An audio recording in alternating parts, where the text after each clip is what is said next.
The Frankie Files. Hey everybody, and welcome to episode 7 of The Frankie Files.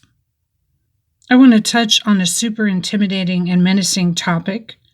This is very intrinsic in what we as cult survivors have endured. The battleground is of the mind. And when I say cult survivors, I'm including anyone who's survived a high-demand group. That may include military, college groups, such as sorority and fraternity, religious or non-religious groups you were in, any group you were in that was invasive and demanded your obedience. A few years ago, I learned the term menticide. As I read through today's articles, you will see it's just as devastating as all the other sides: homicide, suicide, genocide. When you do a search on it, you may get a variety of results. Results include political, individual, narcissistic, romantic relationships, mistreatment from psychologists, rules in society, and religious cults. The idea that someone can play psychological games on you and change your sense of self is at the core of the description of menticide. Some people even hypothesize about tactics of menticide and mental manipulation that can cause someone to be a murderer. For me, the one time that I seriously contemplated and did not complete suicide led me to search what could cause the idea of suicide to be in my brain in the first place. And of course, the first thing I thought after recovering from the mental grips of this idea was about the cult I survived. What programming in my mind had they placed? What self-destructive wish had they forced on me that I wasn't conscious of? I already decided to live, so how did this happen? The fact is that I had close contact with a narcissistic, psychotic abuser who used tactics to demean me and separate me from my family. While telling me all I was good for was to serve them and the holy leaders of this religious group, they also wanted to prove I was otherwise a useless human being. So, in effect, someone trying to program my mind for destruction of self. And I went through a period after I left that I was self-destructive. I didn't ever physically touch myself, but I did eat unhealthy and drink. The programming, and if some of you who are listening who are survivors know about this, the programming they left in your neurosynapses gets in your head and goes on repeat. They say things about how nobody cares about you. No one wants you. You're not desired. And the lies and snake-tongued comments were endless over a period of a decade. This mixed with spiritual preaching at the same time for the effect of confusion. And if you listen to my episode on hypnosis, there is a suggestibility when we're hypnotized involuntarily, unethically, and or ethically. There's a suggestibility. The brain opens up to ideas it would not take seriously in a non-hypnotized state. So, bear that in mind as we discuss this. The term of trying to ruin one's mind systematically also brings up on search engines brainwashing, which was used by China in various wars, but the Korean War especially introduced it to the United States. The idea that the goal is to ruin you for anything but the agenda of the person attempting to ruin you is the premise. The process includes using words, stories, films, music, lies, and cautionary tales of those around them that didn't listen and obey is effective for the leader to get their point across. And that's the only stimulation you have during this programming. There's no outside influence. Milieu control, as they call it. Once you're in effect zombified and dumbed into not thinking for yourself, but thinking only what has been approved, you're left with, as I was, a sort of self-loathing that you must undo if you're to survive. But not until the abuser, leader, mad person has put the idea in your head that death would be better than their lifelong torture of you, which you see continue on repeat. You have to give that up eventually. The idea that nobody gets away is made clear too. The torture is real, and the menticide is very effective. Many sites I've read have psychologists calling some suicides psychological murder. As clearly someone whispered the idea in their ear that suicide is one of the choices in the hell of a life they're living. That's a mental sleight of hand, though. It's a trick. The horrible idea of bullying someone into killing themselves is surely not talked about in mainstream society, and surely not talked about as a true and real tactic in war. Psychological war. Something that is a standard everyday thing in a cult. That war rages on. And I find it ironic because of the hypocrisy. The hypocrisy of every deceptive religious group or cult is that they are a group for higher consciousness, spirituality, or religious worship of God. In the end, they're play acting as God and choosing who gets to be so lucky as to serve them and them only. Ironic how many people claiming to be the 144,000 chosen a biblical reference. Clearly, some cannot do basic math. But to simply practice the use of putting someone down for the goal of destabilizing them mentally is under discussed. When I look back at my own experience, I see a systematic process that was used on me. Number 1, get my attention, get my interest. 2, promise me my dream of higher knowledge, spirituality will come true if I do certain things. 3, trick me into doing things to attain that spiritual goal.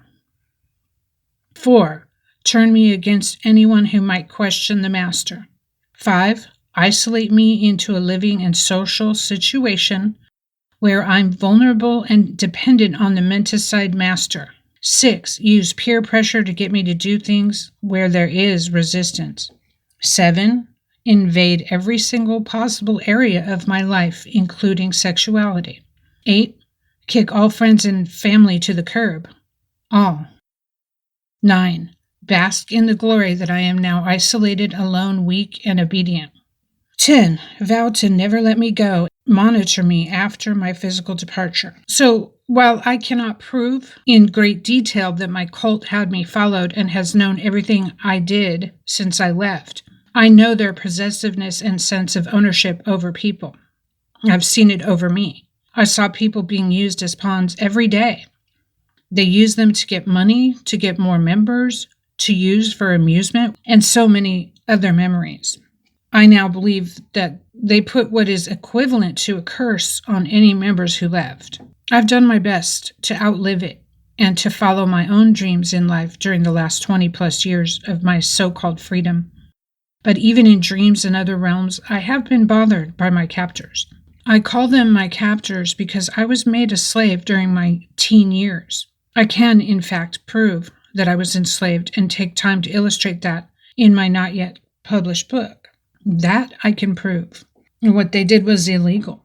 Menticide is about taking everything you have away, systematically. My vague descriptions of menticide are not going to do it justice. So here's an excerpt of an article done by Mark Hubbs called Psychological Murder, Death by Covert Abuse, written December 7th, 2009. Mark Hubbs is a writer-researcher on mind, science, and conspiracy. He's the author of Know Your Enemy, Reflections of NPD. Pernicious abuse. It goes unrecognized, but it exists. It exists on an extremely covert level. It happens behind the scenes without even being aware of what the problem is, the real problem. No evidence of it is left behind, and no one has ever been convicted of it, yet in reality, what I will term pernicious abuse is something which can and does have a devastating effect, not just on the victim, but also within society.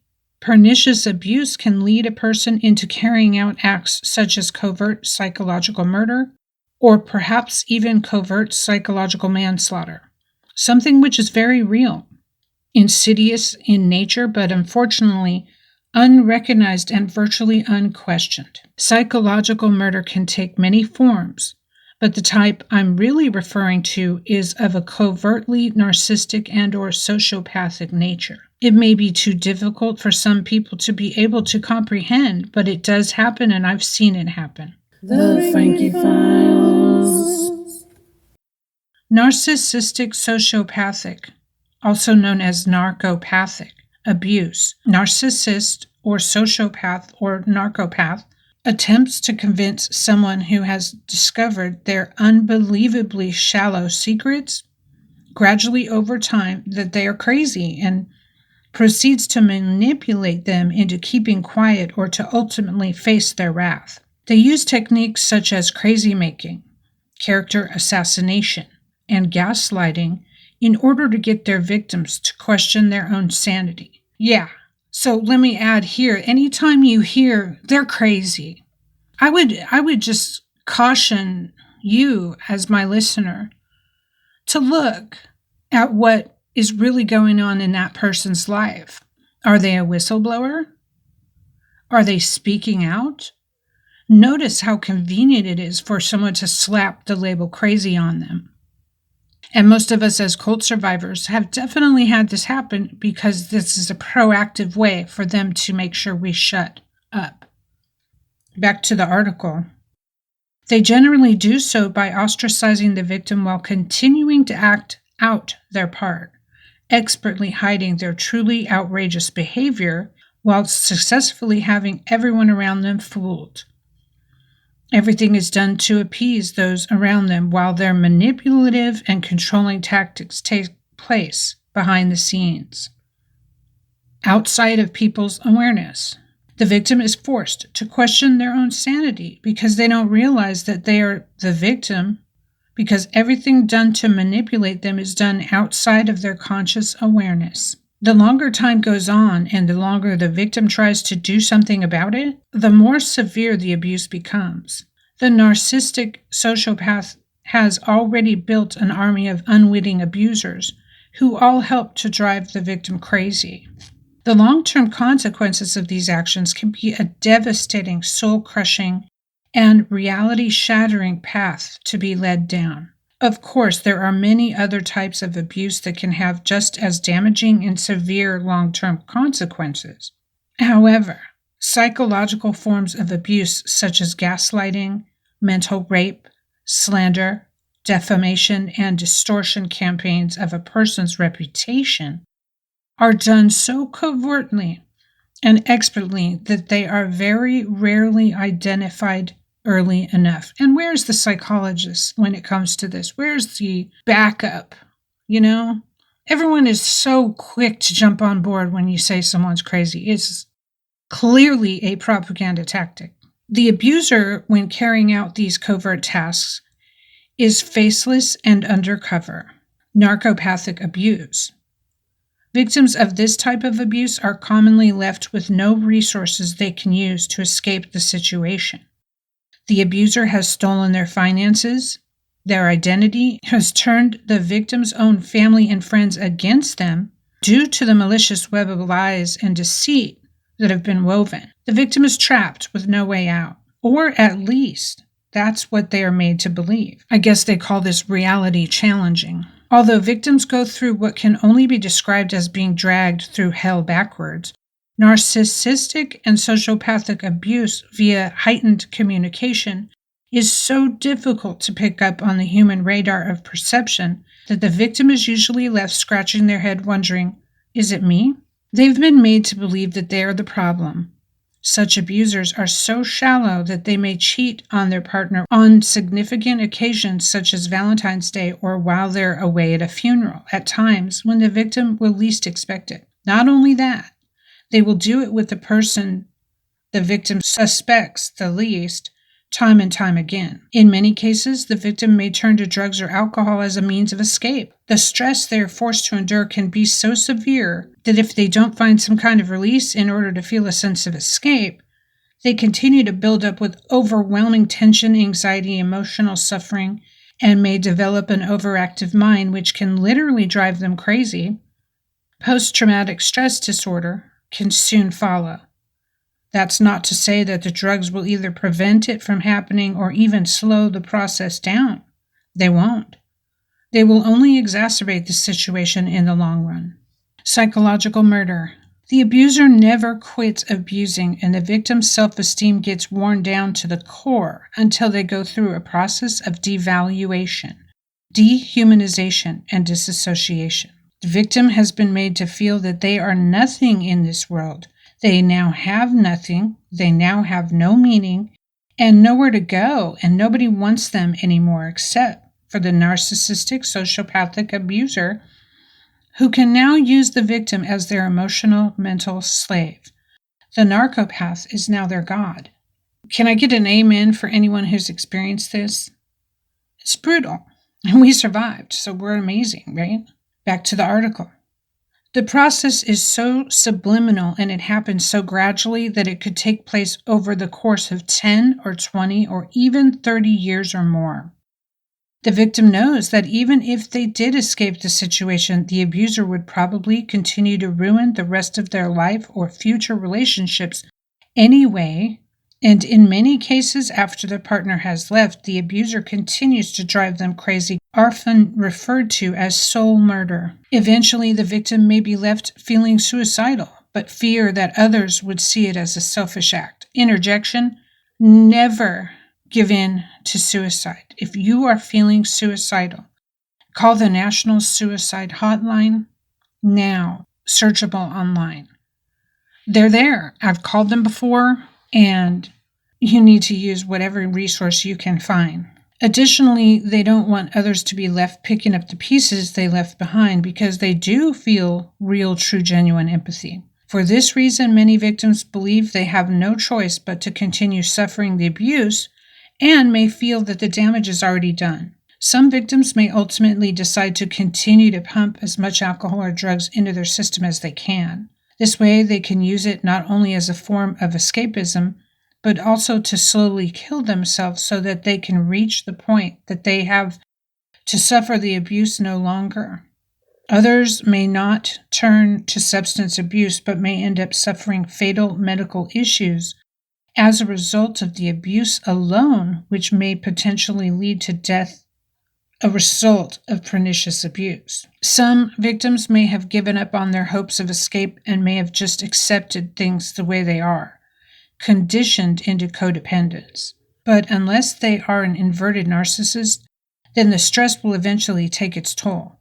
Stress is well known to cause a myriad of health problems, both mental and physical, many of which can be fatal. Ultimately, the victim takes the knowledge of their covert psychological murder to the grave, which forever remains a secret. Wow, that was a great article. And there are many events where a person who was in a cult commits suicide after leaving the cult and enduring the vast shunning campaigns among cult friends and family. That's rough. I myself did not associate with family members while in the cult, even after some were excommunicated for asking questions. That was a requirement. I was told to do that. But the idea of covert manipulation is one that is overlooked, and the propaganda first put out by the government years and years ago in the United States is that anyone who thinks someone is out to corrupt his mind is crazy. That propaganda receives the most ironic award, doesn't it? Just enter the words tinfoil hat. We can apply Menticide to government control tactics here in the USA now. They're not so covert anymore, are they? But perhaps some of the tactics are. One article I found on beforeitsnews.com details campaigns by the British government which are called nudging. And if it's in Britain, you know it's in America too, because we are lockstep. A society control tactic that they created to appear organic or mainstream beliefs or societal norms. Cults do this too. They use the group peer pressure against you to try to get things done, to ensure compliance is 100% on any directive. So this article is on beforeitsnews.com, posted August 26, 2021. After the war, several individuals convened to share intelligence on mind control, and they're referring to World War II. They represented the Defense Research Policy Committee, the Joint Intelligence Bureau, the Canadian Defense Research Board, the CIA's Research and Development Board, and the Psychology Unit at McGill University, Montreal. The latter was led by Donald Hebb. And on a side note, if you want to hear more about this type of collaboration with Canada since 1940s, check out the free documentary called The Minds of Men on YouTube, and it's about a 3-hour video. It'll shock you. The Frankie Files. Back to the article. The scientists referred to their psychological devastation techniques as menticide. Hebb subjected terrier puppies to prolonged isolation before trying it on consenting postgraduate students. The British and American governments and the CIA funded Hebb's successors, including his former student, Dr. Maitland Baldwin. Baldwin found that sensory deprivation would almost certainly cause irreparable psychological damage in humans. The CIA's Kubark Counterintelligence Interrogation Manual, 1963, was based on MK-Ultra. One of the MK-Ultra psychiatrists was McGill University's Dr. Ewan Cameron, a colleague of Hebb. Cameron subjected hundreds of psychiatric patients to large doses of electroshock and total sensory isolation and drugged them with LSD and PCP. Sensory deprivation produces the primary symptoms of schizophrenia. Tulane University was allegedly involved in the operations, using the services of a state hospital as well as funding by a CIA front company called the Commonwealth Fund to conduct research. The Washington Post reports that the quest to turn humans into robot-like assassins via electrodes planted in their brains led to a number of lawsuits in which several ex-servicemen claimed to have been unwitting human test subjects. Next on the article, nudge units. The Behavioural Insights Team, BIT, was founded by the UK's Tory Liberal coalition government in 2010. Ironic, right? About the liberal part. The Cabinet Office said the Behavioural Insights Team, often called the Nudge Unit, draws on insights from academic research in behavioral economics and psychology to apply them to public policy making. The professed aims of the BIT may sound innocent enough. To use insights in human behavior from the fields of neuroscience and cognitive psychology to influence behavior, hence the nudge, in positive directions such as helping people to eat more healthily, keep appointments, and pick up litter. And this article really tugs at my long-term question, how are cults playing in to aid governments? Because they are certainly allowed and flourished in the United States especially, but maybe the world. Okay, so the first thing to be said about the BIT is the moral question of using subconscious ploys to consciously manipulate human behavior. This takes away agency and thus autonomy from the individual. That's called manipulation. In fact, policymakers are so interested in the subject of how to use psychology as opposed to force to control people that there is even the Persuasion Handbook, 2002 SAGE. The second issue is consent. In clinical and psychological trials, the consent of the subject is required. Who consents to being manipulated by the government? But putting aside the moral issue, the third problem is that of context. The government only cares about your health when it affects government spending. As it defunds and privatizes, the British government doesn't want people draining the National Health Service with smoking and obesity-related complaints. It's cheaper to use manipulation techniques as a kind of preventative medicine than it is to properly fund services that everyone can enjoy. The same applies to the British government's handling of COVID. Rather than spending money on testing, tracking, and tracing, the government used nudge units to contain the virus on the cheap by social distancing and clapping every Thursday at 8 p.m. for the National Health Service. The fourth problem with the BIT is mission creep. As is standard practice in our Western kleptocracies, the public paid for the foundation and research of the BIT until it was profitable enough to be part privatized. The BIT now operates in several countries and produces reports on everything from policing to labor productivity, all in the interest of humanity, of course. In reviewing my time in occult and reading related articles, I am astonished by the techniques cults and governments share. I guess because it's all about control while pretending there's freedom. Let's face it, there is not much freedom, but definitely the illusion of it looms ever present. You could choose between this and this. Isn't much of a choice. Red or green? JTRIG staff use a range of techniques to, for example, discredit, disrupt, delay, deny, degrade, and deter. Both established and up-and-coming political analysts, journalists, pundits, personalities, and other influential people who challenge the British state may find their websites and social media accounts hacked or incriminating evidence planted on their computers. The techniques include uploading YouTube videos containing persuasive messages, establishing online aliases with Facebook and Twitter accounts, or encouraging discussion on specific issues, sending spoof emails and text messages, as well as providing spoof online resources, and setting up spoof trade sites. So to take this and relate it to my years in captivity and under the illusion of choice, here's an example I can relay to you. My mail, all my mail, was not given to me. My mail was stopped and trashed before it ever came to me for several years. So my mother and my other relatives trying to find out how I was were not allowed to do so. There was no contact. The cult was trying to keep up the illusion that nobody cared about me, so staying with them was my only choice. They did a very good job.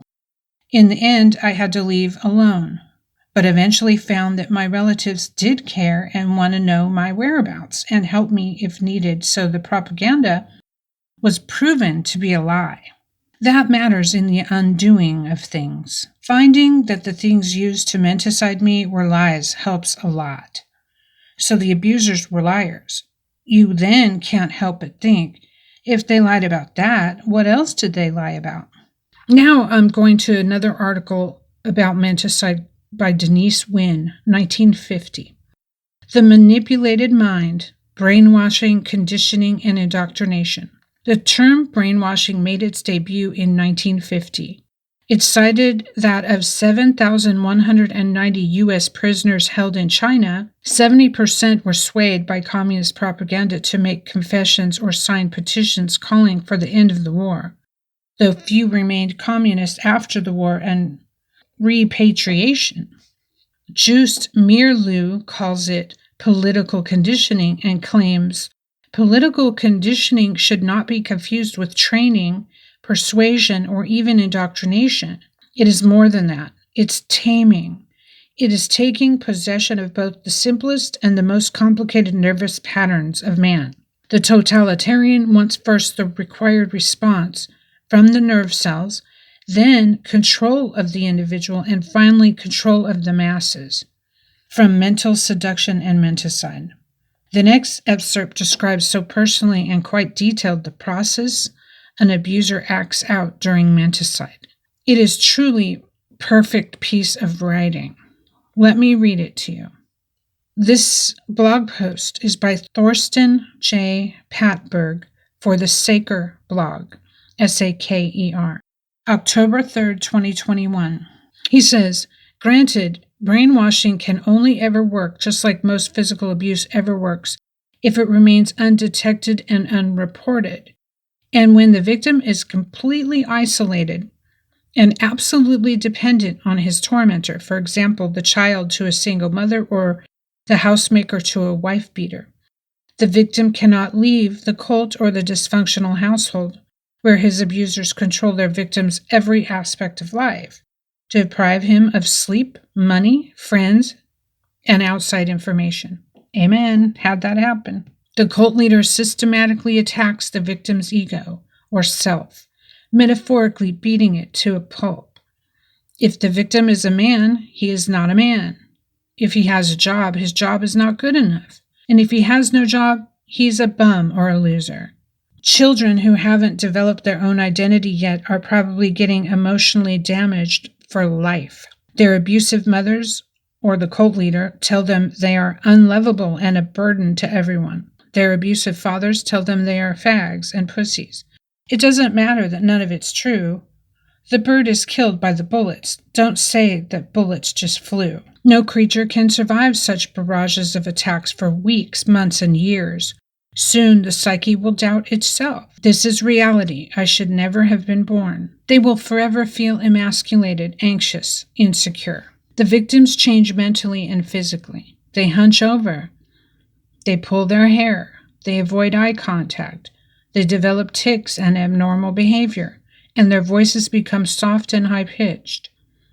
They have internalized that they are ugly, shallow, stupid, and that they have shit on their fingers, and that they are undeserving of affection. Once the self has cracked this way, the abuser has total control over a human being. The victim's mental health is shattered. She is probably on drugs or medical prescriptions by now, and she walks on eggshells every hour of the day not to provoke more psychological hostility from her master. The abuser loses all respect and shows no empathy. On the contrary, he blames the victim. Look what you made me do. His victim is dehumanized and less worthy than a pet dog or a punching doll. A born abuser ignores what the victim says or interrupts the victim at every sentence, attacks the victim for stuttering and mumbling, curses and berates the victim over the slightest mistake. When they step outside the house, he walks faster than his victim or slower, stops as he pleases, changes directions. The victim throttles along as if by an invisible cord. Female abusers tend to control what their victims eat, what they do, and where they go, when they go, including just getting up from the sofa to the toilet or shower. They stoop through cupboards, bags, clothes, and even the garbage just to eliminate the victim's dignity. Former, happy, confident children are turned into slacks, lacking motivation and sitting around, waiting to be insulted, mistreated, and bossed around to their next chores. Their brain chemistry is messed up. Constant stress, fear, panic attacks, insomnia, depression, suicidal thoughts, eating disorders pile up. They've given up on self-determination because it will be met with gruesome retribution and punishment. So why try anything in life? They cannot do anything right, so they better stop trying. Mental abuse starts early in any relationship.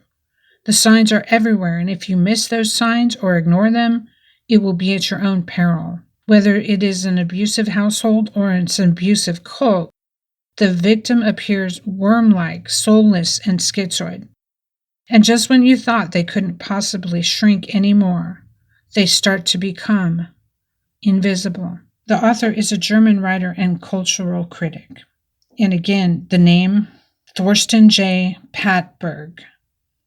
The Saker blog. I found it astounding that though brainwashing was a term coined in 1950 and menticide was termed soon around that time by the military, there's very little excellent available material on the matter. Clearly, cult and dangerous groups thrive on knowing how to dismantle a person into submission. Those of us who have survived this must not only inform the public by telling our stories, we must employ all we can to guard our minds from it happening at a new horrific level on a daily basis. The invasion of the impending new leader, artificial intelligence. We survivors are harbingers. We must deal the leaders who would employ such tactics a blow by showing that there are legions of us who not only can recognize unethical tactics of mind control of humans, we can educate against them and combat them. This is the victory I implore you to help me with,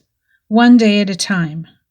And there's no time like the present. Join me every Tuesday for the Frankie Files. For more information, visit frankietues.com. If you would like to be interviewed on this podcast and you're a cult survivor, please check frankietues.com for contact information. I look forward to bringing you more information. Until next time. The Frankie Files.